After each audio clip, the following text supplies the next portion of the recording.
Good morning, students. Today I will start new lesson number 13, sound. ठीक है, आज मैं साउंड लेसन आपको पढ़ाने जा रही हूँ। तो बच्चों, आपको पता होगा साउंड होती क्या है। एक ब्लाइंड पर्सन भी अगर कुछ पहचानने की कोशिश करे तो वो कानों से सुन के उसको पता चल जाता है कि कोई आ रहा है या क्या है। तो किसके कारण? साउंड के कारण। साउंड के कारण वो गैस लगा लेता है कि कोई कोई भी इंसान है, मेरे पास खड़ा है या मेरे पास आ रहा है। वो स्टेप की साउंड को सुन के पहचानता है।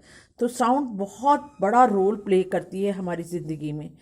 ठीक है, तो sound play an important role in our life. ठीक है, it helps to communicate with one another. इस साउंड के कारण ही हम एक दूसरे की बात को समझते हैं। ठीक है, हम कुछ बोलते हैं तो अगला उस बात को समझता है और रिप्लाई करता है। अगर साउंड नहीं होगी तो हम बिना साउंड के इशारों से ही बात करेंगे ऐसे। ठीक है, तो ये है साउंड का क्या रोल है हमारी लाइफ में। तो sound is a very important role in our life. How is sound produce? अब ये होना चाहिए कि भी पता होना चाहिए अब ये साउंड प्रोड्यूस कैसे होती है। साउंड जो होती है वो प्रोड्यूस होती है जो भी चीज़ वाइब्रेट करती है उससे। अब मैं आपको बताऊंगी वाइब्रेट क्या होता है। आप ये वाला पेज के बाद दूसरा पेज देखिए। Sound is produced by the vibrating body. Vibrating body क्या होती है? जैसे एक प्लेट है। ठीक है, अब ये बच्चा दिखा रहे हैं इसमें 13.1 एक्टिविटी में।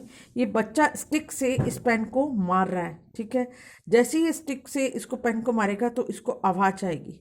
ये आवाज़ जो है वो क्यों हुई है, पैदा कैसे हुई है, प्रोड्यूस कैसे हुई है? क्योंकि इस मेटल ने जिस पे इसने हिट किया है उसने क्या किया, इसके कणों ने मोशन किया है, टू और फ्रो, आगे और पीछे मोशन किया है, जिसके कारण वाइब्रेशन हुई है और उस वाइब्रेशन के कारण साउंड प्रोड्यूस हुई है। ठीक है, तो साउंड कैसे प्रोड्यूस होती है? Due to the vibration. और वाइब्रेशन क्या चीज़ है? To and fro motion is called vibration. आप भी एक्सपेरिमेंट करके देख सकते हो अपने घर पे। प्लेट है, थाली है, थाली चम्मच से आप, मोदी जी ने कहा था कि थाली बजाओ। ठीक है, थाली बजाई थी, सबने आवाज़ प्रोड्यूस हुई थी। ठीक है, साउंड प्रोड्यूस हुई थी। ठीक है, तो ये सब क्या है? साउंड। तो साउंड है क्या, पता चल गया। साउंड जो है वाइब्रेशन के कारण पैदा होती है, और जो वाइब्रेशन क्या है? टू एंड फ्रो और back and fourth motion of an object is called vibration. आगे बात समझ। अब आपने ये कोई भी एक्सपेरिमेंट करके घर पे देखिए। यहाँ पे दिखा रखा है, देखो ये थाली है, इस थाली से ये स्पून को, ठीक है, हिट कर रही है, बजा रही है, तो थाली की आवाज़, मेटल की आवाज़ सबसे ज़्यादा प्रोड्यूस होती है। आपकी स्कूल की बेल बजती है, आपके स्कूल में बेल लगा रखी होगी, है ना, लगा रखी है ना। तो वो जब बेल बजती है तो हमें पता चलता है कि ये पीरियड ओवर हो गया है या छुट्टी हो गई है। तो वो क्या, बेल ने साउंड प्रोड्यूस की, तो हमारे को जो सुनाई दी, पूरे स्कूल में उसकी गूंज आती है, आवाज़ आती है, और इससे हमें पता चलता है कि साउंड प्रोड्यूस हो रही है। अच्छा, we see that a vibrating object produce sound. In some cases the vibration are easily visible to us. कुछ केसेस में तो हमारे को वाइब्रेशन बहुत ही आराम से पता चल जाती हैं, लेकिन कुछ में जो है वाइब्रेशन बिल्कुल नहीं पता चलती, due to less amplitude. Amplitude उसका बहुत कम होता है, इसलिए साउंड पता नहीं चलती। तो ये आपको पता चल गया क्या साउंड है और साउंड कैसे प्रोड्यूस होती है। तो प्रोड्यूस होने का क्या है? Vibrating body. वाइब्रेटिंग बॉडी होगी तो साउंड प्रोड्यूस होगी।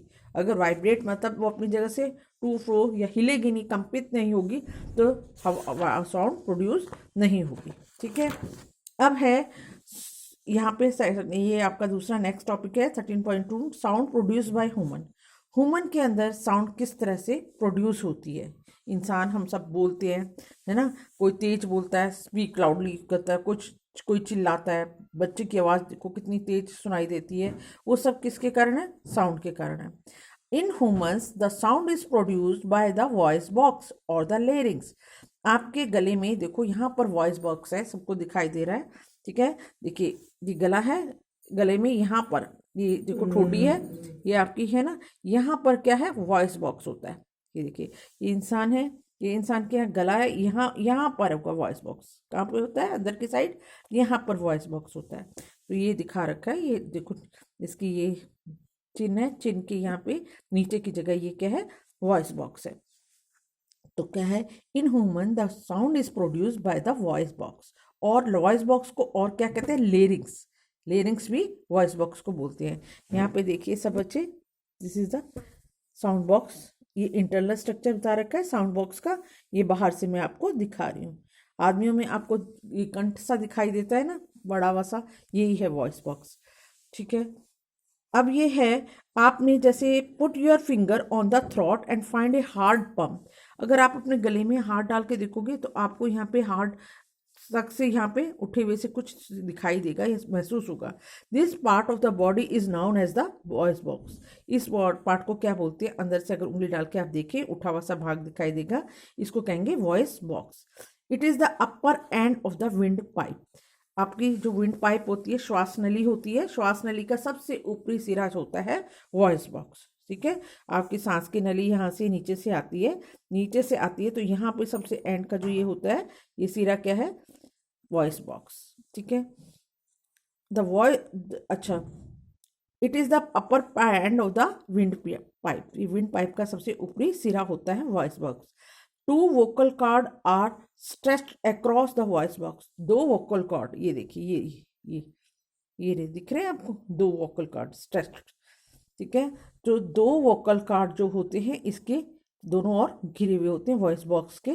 ठीक है, that it leave a narrow slit between them for the passage of an air। यहाँ पे देखो, ये पतली सी स्लिट है इन दोनों वोकल कॉर्ड के बीच में, ये पतली सी स्लिट है, ये वोकल कॉर्ड है।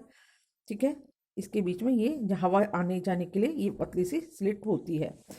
when the lungs force air through the slit, जब लंग्स हवा को अंदर से छोड़ती है, द वॉइस कॉर्ड वाइब्रेट। तो ये जो वोकल कॉर्ड जो होते हैं इसके, ये जो वोकल कॉर्ड है ये वाले, ये एकदम कंपन करने लग जाते हैं। जब अंदर से हवा आती है, आवाज़ आती है, तो अंदर से ये वोकल कॉर्ड कंपित होने लग जाते हैं। वोकल कॉर्ड के कंपित होने से आवाज़ प्रोड्यूस हो जाती है। When the lungs force air through the slit, the vocal cord vibrate and producing sound, इससे साउंड प्रोड्यूस हो जाती है। The muscles attached to the vocal cord can make the cord tight or loose। इसके कारण, हवा के कारण ही muscles stretch होती है और लूज होती हैं। ठीक है, जिसके कारण हमारी आवाज़ पैदा होती है। तो ये आज के आपको मैं इतना ही समझा रही हूँ। इस बच्चे, इसका जो है आपने वो इसका डायग्राम बनाना है, इस वाले पिक्चर का डायग्राम बनाना है अच्छी तरह, और इस लेसन को वीडियो के थ्रू पढ़ना है। आपका आज का होमवर्क यही होगा कि रीड लेसन 13। और मैंने जो आपको पिछला लेसन पढ़ा रही थी, फ्रिक्शन लेसन के 2 क्वेश्चन रह गए थे, 8 और 9, वो मैं आपको दूंगी लिख के, वो आप नोट कर लेना अपनी कॉपी पे। और इस वाले लेसन का, नेक्स्ट लेसन का ये डायग्राम बनाना है आपने। इतना ही आपका होमवर्क होगा। ठीक है, इतना ही आज के लिए बहुत है। Have a nice day. Okay.